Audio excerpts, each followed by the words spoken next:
Not MCD आम budget तैयार कर रही है। एमसीडी के प्रस्तावित बजट को लेकर कांग्रेस ने बीजेपी पर तीखा हमला बोला है। वहीं कांग्रेस ने फंड को लेकर दिल्ली सरकार को भी अपने निशाने पर लिया। एमसीडी में कांग्रेस दल के नेता मुकेश गोयल ने अपने बजट भाषण में बीजेपी और आप पर जमकर निशाना साधा। कांग्रेस ने इस बजट को मुंगेरी लाल के हसीन सपने बताया। मुकेश गोयल से खास बातचीत की मेरे सहयोगी कुलदीप शर्मा ने।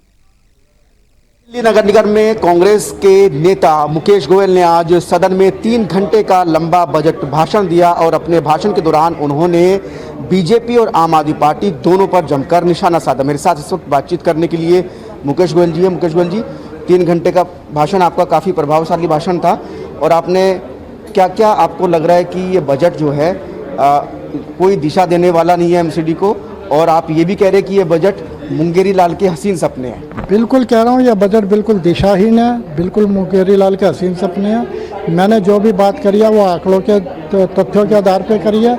जो चेयरमैन स्टैंडिंग कमेटी ने अपना बजट व्यक्त दिया उस पर करी है। जो हमारे को आंकड़े उपलब्ध करवाए गए हैं उस पर करी है। जो हमारे को बजट की किताबें दी गई है उस पर मैंने अपनी तरफ से एक शब्द भी नहीं लगाया। मैंने केवल भारतीय जनता पार्टी जो नगर निगम में सत्ता में बैठी है उन्हें उनका आईना दिखाया। साथ ही साथ दिल्ली सरकार जो बार बार कहती है हमें दिल्ली नगर निगम का कोई पैसा नहीं देना, उसके बारे में दिल्ली सरकार को आईना दिखाया।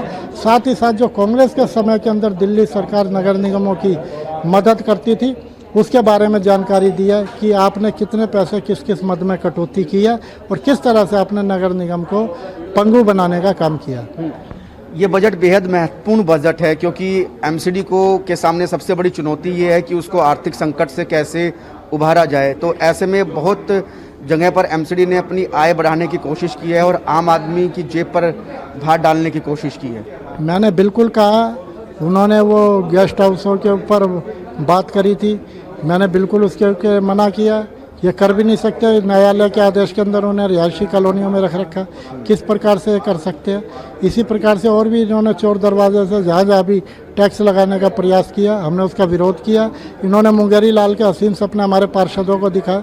25,000 रुपये वार्षिक की जिस परिवार की आय होगी उन्हें हम आहार वैन देंगे या उनको हम पार्कों के आगे मिल्क बूथ देंगे। ये केवल चुनावी घोषणा है, चुनावी वायदे हैं अपने पार्षदों को, क्योंकि इनके पार्षदों के अंदर इस समय बहुत ज़्यादा आक्रोश है। बजट 1 रुपया किसी को विकास के लिए मिला नहीं, अगले वर्ष चुनाव में जाना, सभी पार्षद परेशान हैं। अपने पार्षदों को खुश करने के लिए इन्होंने इस तरह की हरकतें की। कांग्रेस की तरफ से बजट को लेकर क्या ऐसे ठोस सुझाव है जो ठोस सुझाव दिया हमने। हाउस टैक्स को बताया कि किस तरह से हाउस टैक्स के अंदर सुधार हो सकता है, किस तरह से लैंड एंड स्टेट डिपार्टमेंट है हमारा, जो लाभकारी परियोजना विभाग है उसके अंदर किस तरह की अनियमितता है, किस तरह से उसे हम साधन कर सकते हैं, किस तरह से हम फ्री होल्ड प्रॉपर्टियाँ कर सकते हैं, किस तरह से हमारी खाली प्रॉपर्टियाँ पड़ी है उनका दोहन कर कर हम किस तरह से अपने आय के स्रोत बढ़ा सकते हैं। हमने तरह तरह के सुझाव दिए।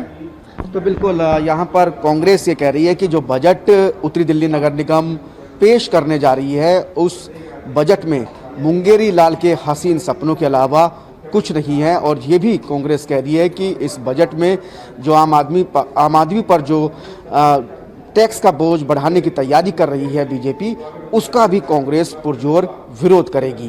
कैमरामैन मनोज कोहली के साथ कुलदीप शर्मा, टोटल न्यूज़, दिल्ली।